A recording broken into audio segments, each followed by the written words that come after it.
Bitta otaxon o'tib qolganlar endi. Bolasi endi belini bog'lab turibdi. Hamma kelib duoyi Fotiha qilib ketyaptilar. Endi mahallani korchalon otaxoni bor ekan, ular ham kelib, "Seni otang o'ldimi?" Sen ham, "Meni otam o'ldi." "Meni otam o'ldi. Biz o'ldirdikmi otangni?" Xafa bo'lib turibsan?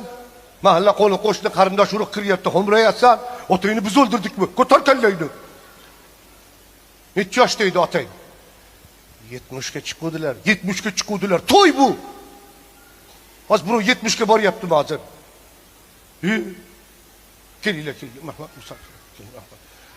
Rahmatga yo'q, rahmat rohim.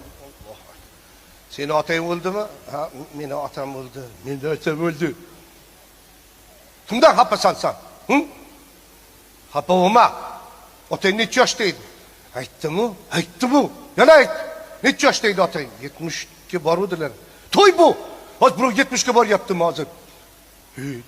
Kelinglar, Mahmad. Salom. Amin. Rahmatga yo'q, rahmat. Seni otang o'ldimi? Ha, meni otam o'ldi. 70 ga chiquvdilar. 70 ga chiquvdilar. To'y bu.